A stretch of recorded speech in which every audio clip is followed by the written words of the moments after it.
이지토크에 오신 것을 환영합니다. 오늘은 개미 투자자들이 돈을 잃지 않기 위해 알아야 할 3가지라는 주제로 이야기를 나눠보도록 하겠습니다.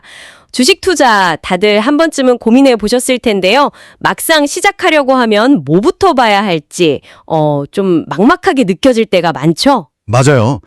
차트부터 뉴스 리포트까지 정보는 정말 넘쳐나는데 뭘 봐야 할지 모르겠고요. 네, 그래서 오늘은 이 복잡한 과정을 아주 본질적인 3가지 질문으로 딱 정리해서 투자의 핵심을 한번 꿰뚫어 보려고 합니다. 자, 그럼 바로 첫 번째 질문으로 들어가 볼게요. 우리가 주식을 살 때 사실 가장 먼저 스스로에게 물어야 하는 질문이에요. 나는 지금 대체 무엇을 사는 걸까? 이게 그냥 스마트폰 앱에서 오르내리는 그 빨갛고 파란 숫자를 사는 걸까요? 바로 그 지점에서부터 투자의 성패가 갈린다고 생각해요. 많은 분들이 주식 투자를 가격의 등락을 맞추는 게임처럼 접근하시는데 그렇죠. 거의 다 그렇죠. 네, 그게 가장 큰 함정이죠. 그러니까 결론부터 딱 말씀드리면 주식은 회사의 소유권 지분이에요. 소유권 지분이요? 네, 영어로는 equity라고 하죠. 우리가 주식 한 주를 산다는 건 단순히 디지털 숫자를 사는 게 아니고요.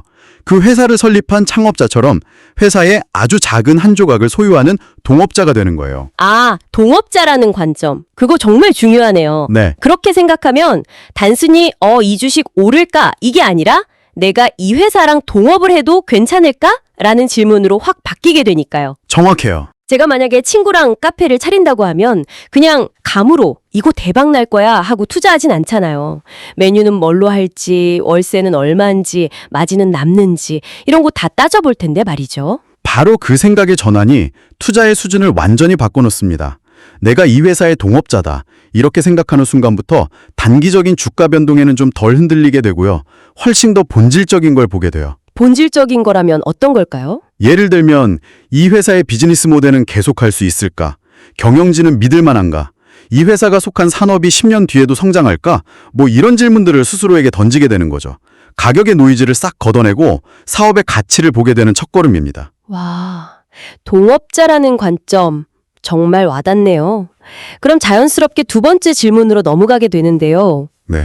제가 누군가와 동업을 한다면 가장 먼저 물어볼 게 그래서 이 사업 장사는 잘 돼? 돈은 잘 벌고 있어? 이거일 것 같아요. 그렇죠. 핵심이죠.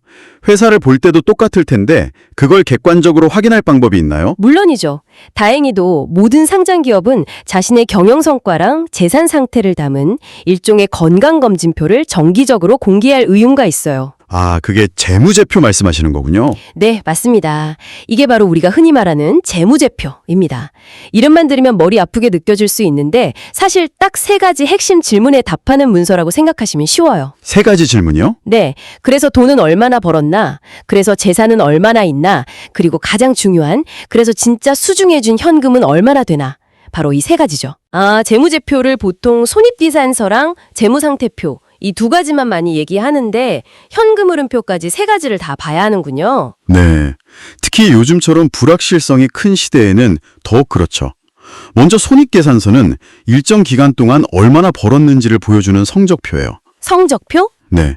깔때기를 생각하시면 쉬워요. 맨 위로 매출이라는 돈이 쏟아져 들어오고 인건비나 재료비 같은 각종 비용이 옆으로 새어나간 뒤 맨 밑에 남는 게 바로 순이익이죠. 아하. 이 순이익이 꾸준히 늘어나는 회사가 장사를 잘하는 회사인 건 기본이고요. 그 깔때기 비유를 들으니까 최근에 봤던 한 기술 스타트업이 생각나네요. 매출은 매년 2배씩 뜨는데 마케팅 비용으로 다 쏟아부어서 5년째 적자더라고요. 투자자들은 성장을 보고 열광하지만 말씀하신 그 최종적으로 남는 이익 관점에서는 좀 위험 신호일 수도 있겠군요. 아주 좋은 예시예요. 그 다음 재무상태표는 특정 시점의 재산 상태를 보여주는 스냅 사진 같은 겁니다. 스냅 사진이요? 네. 회사의 총 재산인 자산이 부채, 즉 빚이죠. 그리고 자본, 진짜 내 돈. 이걸로 어떻게 구성되어 있는지를 보여줘요. 당연히 부채는 적고 자본이 튼튼하게 쌓여가는 회사가 안정적이겠죠. 네, 그렇죠. 그런데 진짜 고수들은 여기서 멈추지 않고 마지막 퍼즐, 현금 흐름표를 반드시 확인합니다. 현금 흐름표가 왜 그렇게 중요한가요? 손익계산서에 이익이 많이 났다고 찍혀 있으면 그냥 좋은 거 아닌가요? 여기서 많은 투자자들이 실수를 해요. 아주 유명한 말이 있죠. 이익은 의견이고 현금은 사실이다. 이익은 의견이고 현금은 사실이다. 왜? Profit is an opinion, Cash is a fact. 손익계산서의 이익은 회계 기준에 따라 만들어진 숫자라 실제 현금이 들어오지 않았어도 이익으로 잡힐 수가 있거든요. 아, 그래요? 네. 예를 들어 물건을 100억 원어치 외상으로 팔면 당장 돈은 한 푼도 못 받았지만 손익계산서에는 매출 100억하고 이익이 찍힐 수 있는 거예요. 잠깐만요. 그럼 회사는 장부상으로는 엄청난 흑자를 기록하고 있는데 정작 금고는 텅 비어서 직원들 월급 줄 돈도 없는 그런 상황이 생길 수도 있다는 거네요. 바로 그겁니다. 그게 바로 흑자 도산의 위험이죠. 그래서 현금 흐름표를 통해서 이 회사가 영업활동으로 진짜 현금을 얼마나 벌어들이고 있는지를 꼭 확인해야 해요. 손익계산서상 이익은 계속 늘어나는데 영업현금 흐름이 계속 마이너스다. 네. 그건 속빈 강정일 수 있다는 아주 강력한 위험 신호입니다. 이익의 질을 따져봐야 하는 거죠. 와, 이익의 질이라니 정말 중요한 포인트네요. 자, 그럼 나는 동업자다라는 관점을 갖고 재무제표라는 건강검진표, 특히 현금 흐름표까지 꼼꼼히 들여다봐서 건강한 회사를 찾았다고 해보죠. 네, 찾았어요. 그럼 이제 마지막 관문이 남았어요. 그래서 지금 이 가격이 적당한가? 아무리 좋은 회사라도 너무 비싸게 사면 의미가 없잖아요. 맞습니다. 투자의 절반은 무엇을 살까이고 나머지 절반은 언제, 얼마에 살까의 문제죠. 좋은 기업을 알아보는 것만큼이나 적정 가치를 판단하는 게 중요해요. 이때 우리가 흔히 사용하는 가격표가 바로 PER과 PBR입니다. 아, PER, PBR. 네. 다들 들어는 보셨을 텐데 이 지표들을 단순히 낮으면 좋다고만 생각하면 또 다른 함정에 빠질 수 있어요. 맞아요. PER, PBR. 주식 뉴스나 리포트에서 진짜 빠지지 않고 등장하는데 그냥 저평가 지표라고만 막연히 알고 있었거든요. 좀 더 깊이 있게 활용하는 방법이 있을까요? 그럼요. PER, 즉 주가 수익 비율은 시가총액을 순이익으로 나눈 값이잖아요. 네. PER이 10배라는 건 이 회사가 지금처럼 돈을 벌면 10년 만에 현재 회사 가치만큼의 돈을 번다는 의미고요. 그래서 낮을수록 저평가됐다고들 하죠. 하지만 진짜 통찰은 PER의 역수를 보는 데 있습니다. 역수요? 10배의 역수면 10분의 1 그러니까 10%가 되겠네요. 네, 바로 그겁니다. PER의 역수를 기대 수익률이라고 한번 생각해 보는 거예요. 기대 수익률. 네, PER 10배짜리 주식은 기대 수익률이 연 10%인 투자 자산이다. 이렇게 해석할 수 있어요. 이걸 현재 국채금리 같은 안전자산 수익률하고 비교해 보는 거죠. 아하. 예를 들어 지금 은행 예금 금리가 5%인데 이 주식의 기대 수익률이 10%다. 그러면 투자에 따르는 위험을 감수할 만큼 충분히 매력적인 수익률이라고 판단해 볼 수 있겠죠. 이런 식으로 PR을 기대 수익률로 바꿔서 생각하면 단순히 싸다, 비싸다를 넘어서 훨씬 입체적인 판단이 가능해집니다. 와, 그건 정말 새로운 관점이네요. PER을 절대적인 숫자로만 보는 게 아니라 다른 투자 대안하고 비교할 수 있는 기대 수익률이라는 잣대로 바꿔서 생각하라. 이건 당장 써먹을 수 있는 팁인데요. 그렇죠. 그럼 PBR은 어떻게 봐야 할까요? PBR, 주가 순자산 비율은 시가총액을 회사의 순자산, 즉 자본으로 나눈 값이죠. 회사의 청산가치 대비 주가가 얼마나 되는지를 보여주는 가격표라고 할 수 있어요. 청산가치. 네. 여기서 많은 분들이 PBR이 1보다 낮으면 무조건 안전하다고 생각하는 경향이 있어요. 저도 그렇게 생각했어요. 회사가 지금 당장 망해서 가진 자산을 다 팔고 빚을 갚아도 현재 주가보다 더 많은 돈을 주주들한테 돌려줄 수 있다는 의미니까요. 이건 너무 좋은 조건 아닌가요? 시장이 그렇게 비합리적일 수 있나요? 네. 분명 여기에는 우리가 모르는 함정이 있을 것 같은데요. 정확하게 핵심을 짚으셨어요.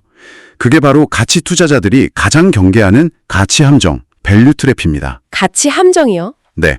PBR이 1보다 현저히 낮다는 건 어쩌면 시장 참여자들이 이 회사의 자산은 장부에 적힌 것만큼의 가치가 없거나 앞으로 이 자산을 활용해서 돈을 벌 능력이 없다고 판단하고 있다는 뜻일 수 있어요. 아, 예를 들어 사양 산업에 속한 회사가 가진 낡은 공장 설비나 아무도 찾지 않는 외딴 곳의 땅 같은 자산은 장부 가격만큼의 가치를 인정받기 어렵겠죠. 아하. 그러니까 PBI 낮은 이유가 무엇인지를 반드시 따져봐야 한다는 거군요. 맞습니다. 정말 저평가된 보석일 수도 있지만 그냥 앞으로 가라앉을 배라서 싼 것일 수도 있으니까요. 결국 숫자에만 매몰되지 말고 그 숫자가 의미하는 사업의 진짜 내용을 파악하는 게 중요하겠네요. 자, 그럼 오늘 이야기를 한번 정리해 보겠습니다.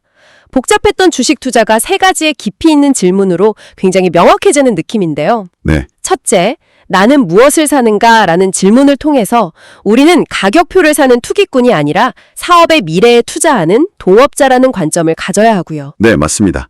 그리고 둘째, 이 회사는 건강한가? 라는 질문에 답하기 위해 재무제표라는 건강검진표를 봐야 해요. 특히 이익의 양뿐만 아니라 현금 흐름을 통해 이익의 질까지 확인하는 게 핵심입니다. 그리고 마지막, 셋째, 이 가격은 적당한가? 단순히 PER, PBR 숫자가 낮다고 좋아할 게 아니라 PER의 역수로 기대 수익률을 계산해서 다른 투자 대안과 비교해보고 PBR이 낮은 이유가 혹시 가치 함정은 아닌지 그 이면의 사업 내용을 반드시 살펴봐야 한다는 것이었습니다. 맞습니다. 오늘 나눈 이야기의 핵심은 결국 이거예요. 첫째, 사업 분석가처럼 생각하세요.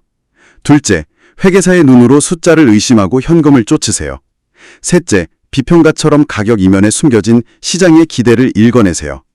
이 세 가지 관점만 유지하셔도 투자의 성공 확률을 극적으로 높일 수 있을 겁니다. 오늘 이 세 가지 질문을 통해 여러분의 투자 여정이 조금 더 든든하고 깊이 있어졌기를 바랍니다. 여기서 마지막으로 생각해 볼 만한 질문을 하나 던져드리고 싶어요. 어떤 거죠? 오늘 우리가 이야기한 세 가지 기준을 모두 통과한 정말 완벽해 보이는 회사를 찾았다고 해보죠. 재무적으로 탄탄하고 현금도 잘 벌고 가격도 아주 매력적이에요. 네. 그런데 만약 그 회사가 만드는 제품이나 서비스가 10년 뒤에는 인공지능이나 새로운 기술에 의해 완전히 대체될 운명이라면 어떻게 해야 할까요? 재무제표는 과거와 현재의 기록일 뿐 미래를 보장해주지는 않으니까요. 숫자가 말해주지 않는 미래의 가치를 당신은 어떻게 판단하시겠습니까? 한 번쯤 깊이 고민해볼 문제인 것 같습니다. 다음에 더 재미있는 주제를 가지고 다시 찾아뵙겠습니다. 남은 시간도 평안하세요.